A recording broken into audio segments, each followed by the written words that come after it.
Gwen Samblin fundó su propia empresa bajo el dudoso lema de que cuanto más peso se pierde, más cerca se está de Dios. Y si no lo consigues, es que no tienes suficiente fe.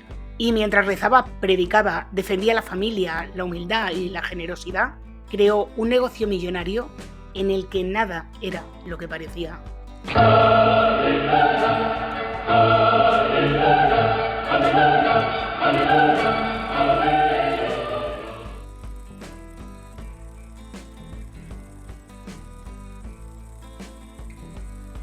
Hola a todos, yo soy Julia y hoy os traigo un caso que a mí personalmente me dejó loquísima.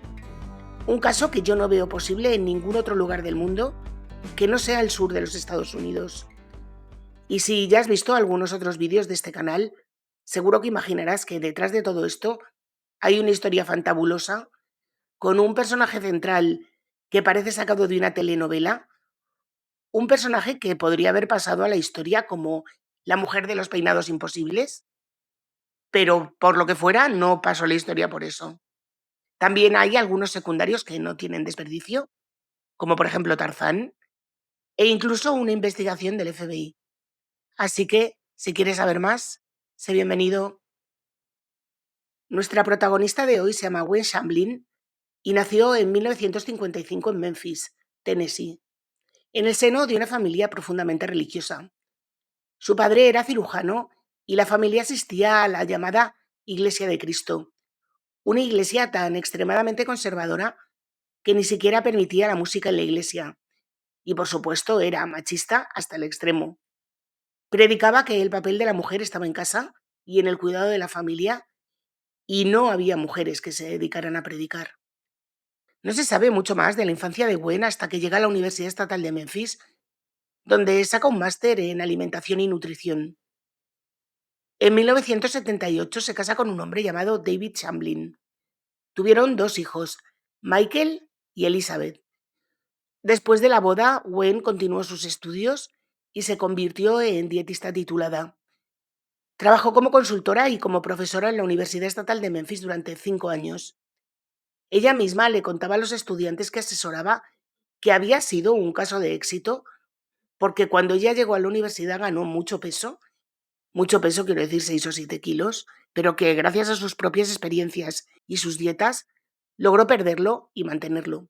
En 1986 fundó Weigh Down, un programa de pérdida de peso que podría compararse con lo que hoy se conoce como alimentación intuitiva. En ese programa daba consejos como poner la comida en platos más pequeños para que pareciera más cantidad o comer despacio. Nada extraño, consejos estupendos. Digo yo que no soy dietista, ¿eh? Pero el programa era un poquito más que control de porciones o alimentación intuitiva. Estaba basado en la fe, porque Gwen creía en el Dios del cristianismo y quería que sus clientes dejaran de centrarse en la comida y trasladaran ese enfoque a Dios. Y os cuento lo que dice literalmente al comienzo de ese programa de pérdida de peso. Bienvenidos a la serie en casa Weigh Down. Mi nombre es Gwen Shamblin y seré vuestra guía en este viaje de 12 lecciones, lejos del tirón magnético del frigorífico que tiene atrapada vuestra mente y vuestro corazón. Es un viaje para reemplazar ese control por quien merece toda nuestra atención, nuestro Creador y Padre, Dios Todopoderoso.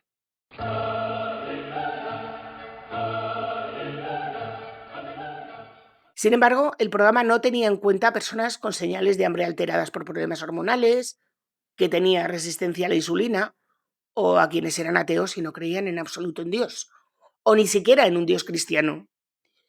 Para Gwen eso no importaba para nada.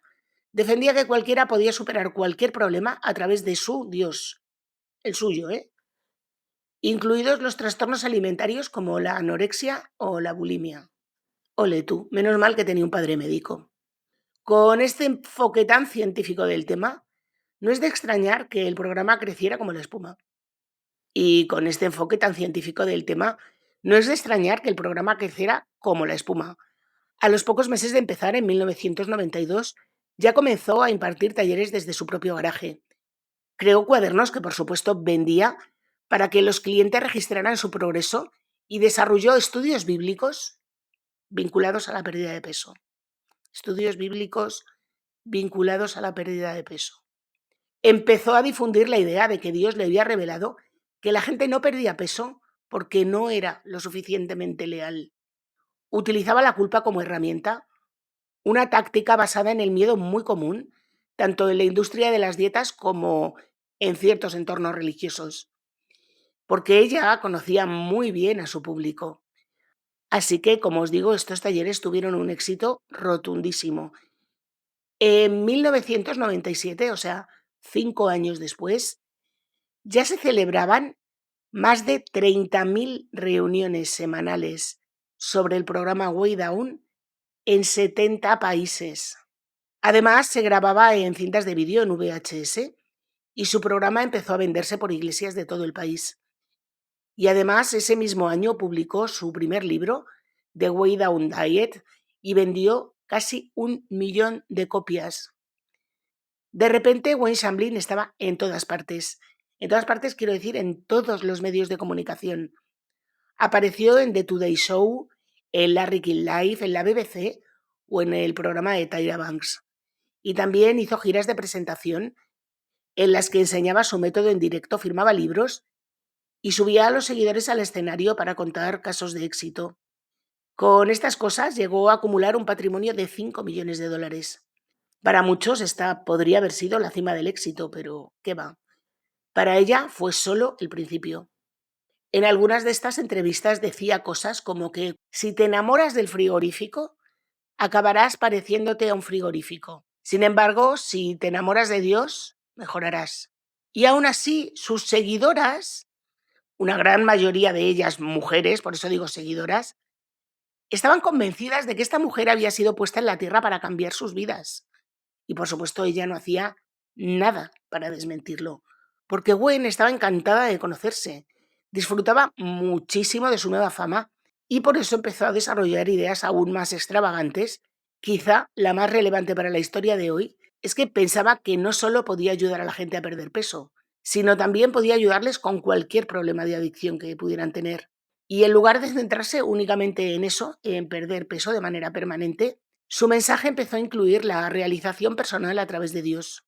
Estamos ya en el año 1999 y fue entonces cuando Gwen tuvo la brillantísima idea de crear su propia iglesia. La llamó Redman Fellowship y durante los primeros años se reunían en un almacén. Esta mujer pensó, a ver, ya tengo dominado el tema de Dios, ya tengo dominado el control de la cabeza de esta gente, pues ¿para qué pagar impuestos? Monto una iglesia, dejo de pagar impuestos y además ya no me pueden acusar de nada porque tengo la inmunidad que me da el ser una iglesia y la libertad de culto me protege para decir prácticamente lo que sea.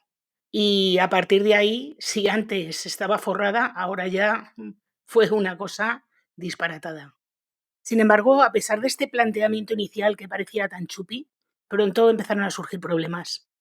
Gwen solía enviar comunicaciones todas las semanas a sus fieles y en una de ellas la lió porque decidió negar nada más y nada menos que la existencia de la Santísima Trinidad. Afirmó que el Espíritu Santo y Jesús no tenían el mismo nivel de autoridad que Dios. Independientemente de las creencias religiosas, esto es clave en su historia porque al apartarse de la Santísima Trinidad, lo que estaba haciendo en la práctica era colocarse en una posición que permitía que la consideraran una profeta, solo por debajo de Dios. Muchos de sus seguidores, que eran cristianos, consideraron esto una blasfemia y empezaron a devolver sus libros y todos los materiales del programa. Incluso los líderes evangélicos, a donde pertenecía su iglesia, comenzaron a comparar sus creencias con la de los testigos de Jehová, lo cual era para ella una aberración. Aún así, Gwen se mantuvo firme. Cuando le preguntaron por esta reacción, respondió: a la gente no le importa la Trinidad. Esto pasará. Lo que quieren las mujeres es perder peso. Les importa que su cuerpo sea un templo y entregar su vida al Señor. Y de eso trata mi ministerio.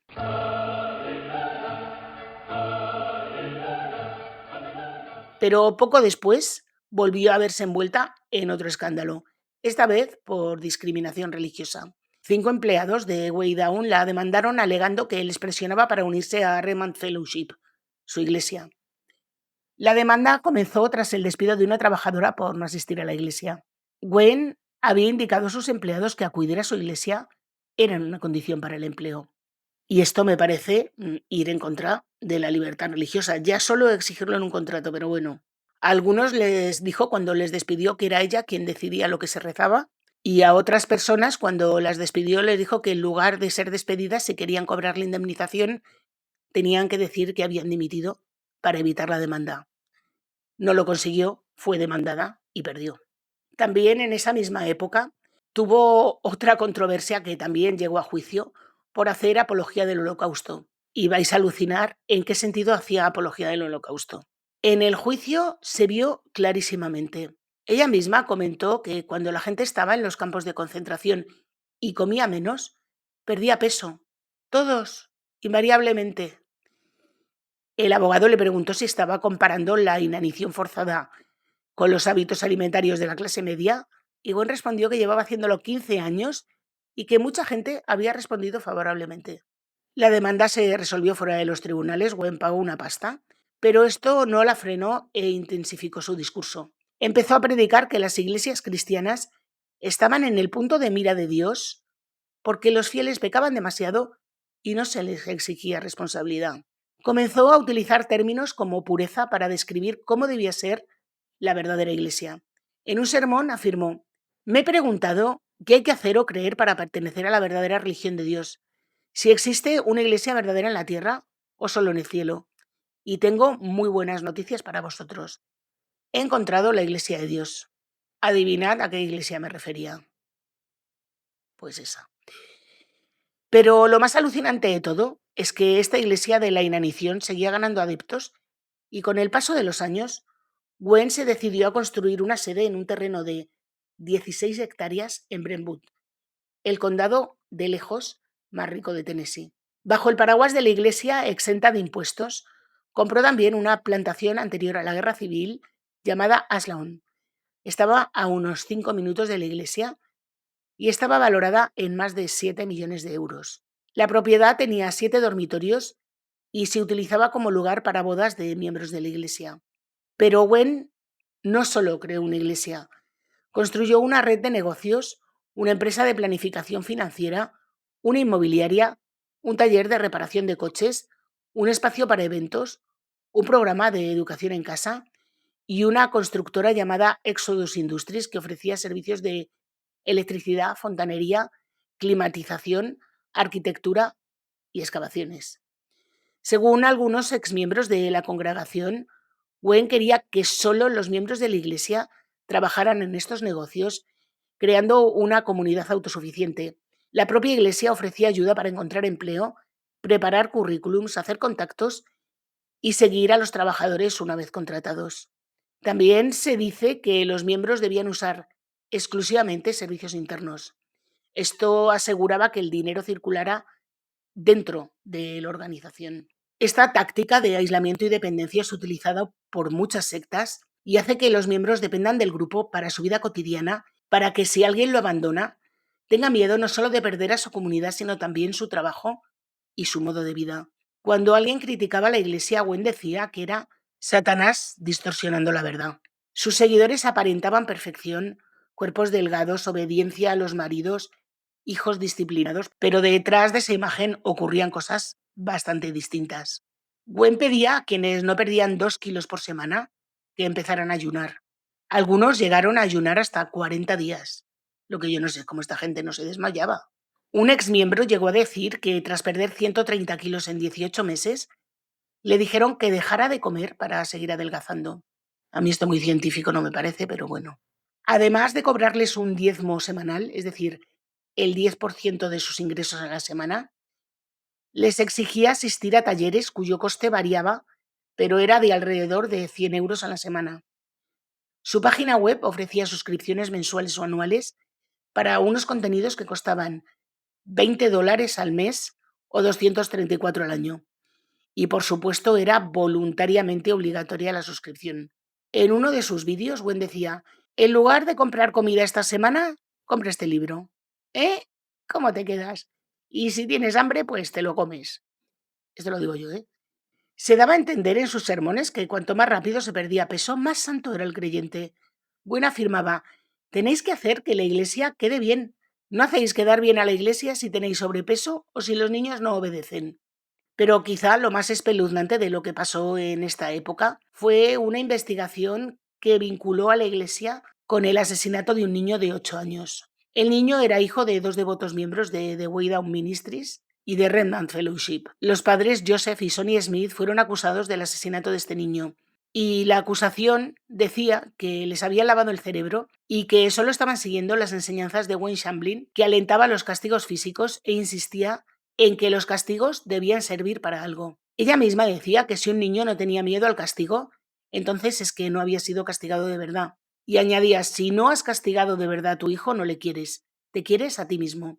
Según ese planteamiento, el niño debía sentir dolor para entender que estaba desobedeciendo. En ese contexto, Gwen pedía a sus seguidores que no se preocuparan por la autoestima de sus hijos, sino por lo que ella llamaba estima ante Dios. Los investigadores señalaron también que sus padres encerraban al niño repetidamente en una habitación muy pequeña y le dejaban únicamente con la Biblia. Gwen negó que promoviera este tipo de prácticas. Sin embargo, durante la investigación se presentaron grabaciones en las que la madre explicaba que había seguido al pie de la letra las instrucciones recibidas: vaciar la habitación y mantener al niño encerrado desde el viernes hasta el lunes solo con una Biblia. De verdad que pobre niño. Como os podéis hacer una idea, Gwen iba de pobrecita y dijo que la investigación era un intento de manipulación mediática y que sus enseñanzas no tenían ninguna relación con la muerte del menor. Y lo peor de todo es que se salió con la suya. No le pasó nada, pero Joseph y Sonny Smith fueron condenados a cadena perpetua más 30 años por la muerte de su hijo.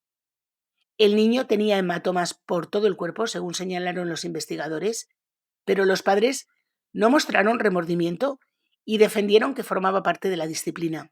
Y aunque parezca increíble, en lugar de pronunciarse contra el comportamiento de los Smith, Remnant Fellowship no solo pagó los gastos legales, sino que además creó una página web en defensa de esta gente, alegando que el FBI, la policía y los periodistas de investigación habían engañado tanto al público como al tribunal.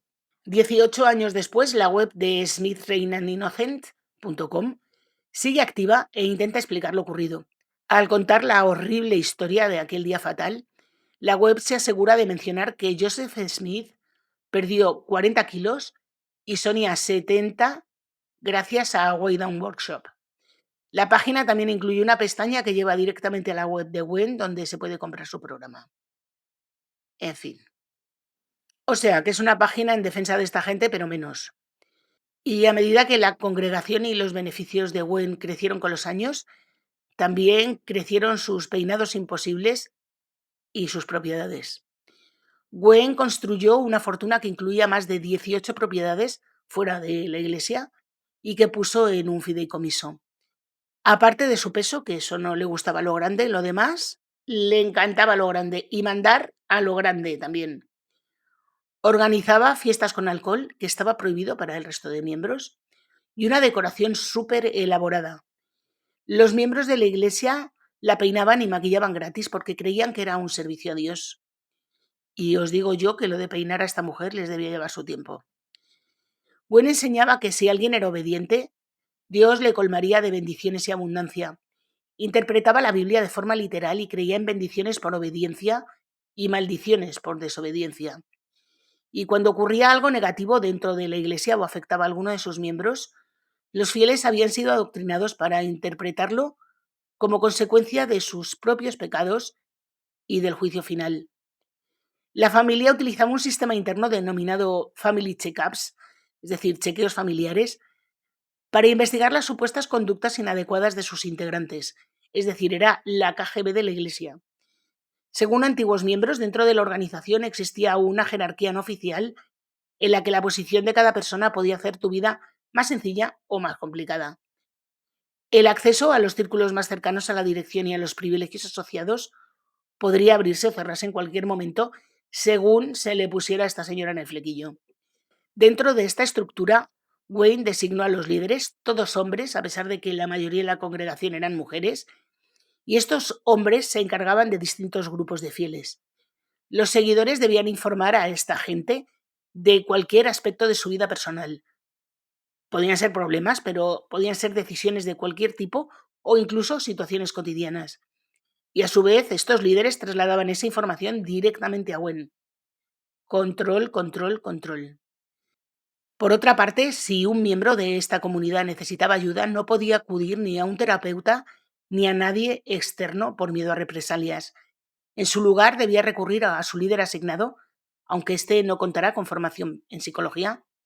Y este mismo criterio se aplicaba a los matrimonios cuyos conflictos debían resolverse dentro de la propia estructura de la Iglesia.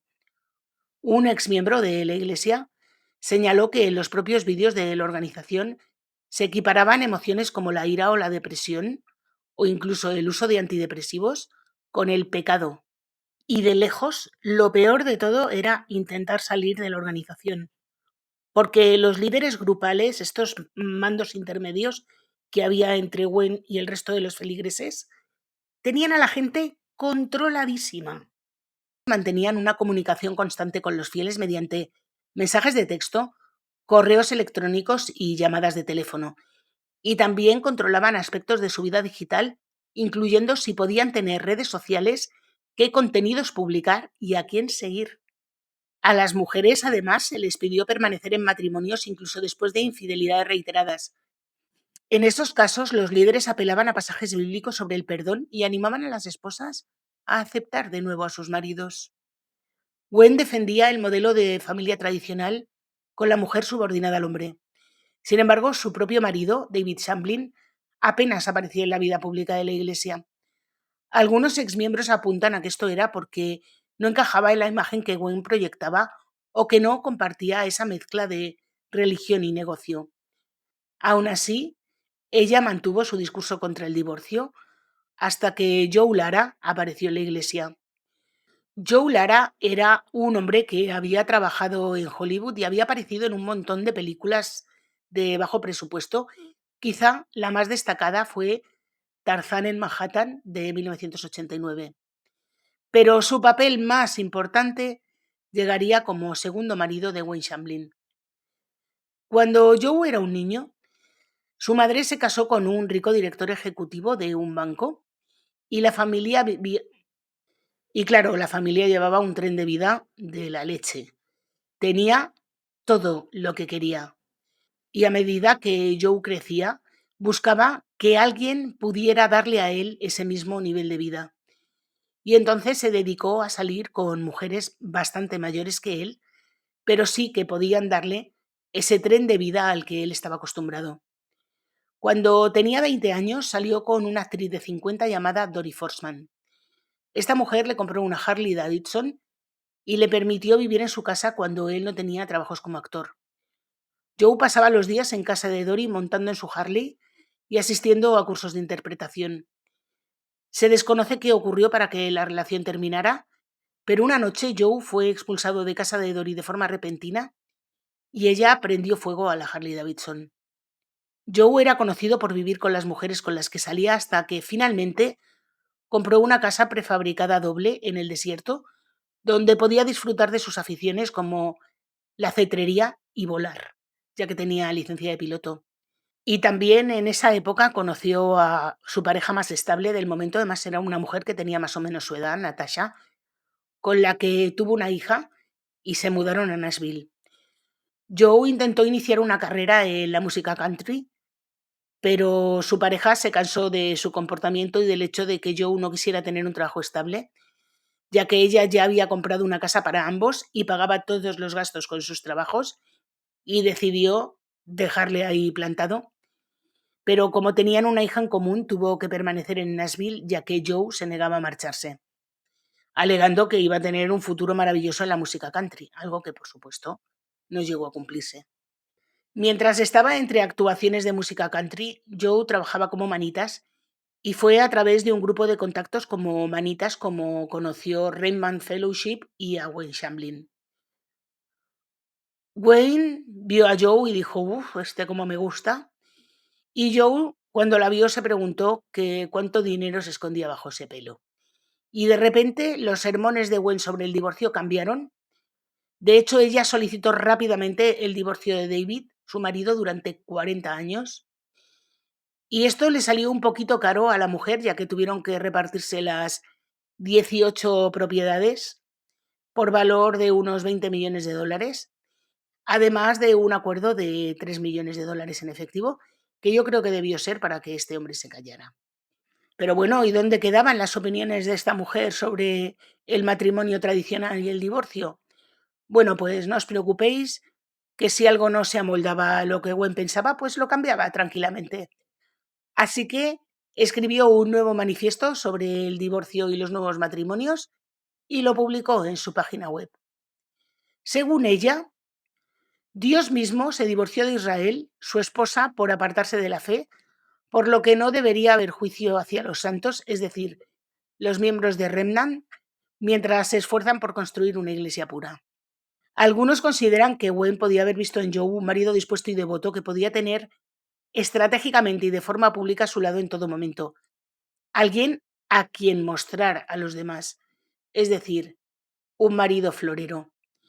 Menos de 60 días después de su divorcio, Gwen Shamblin se convirtió en Gwen Shamblin Lara.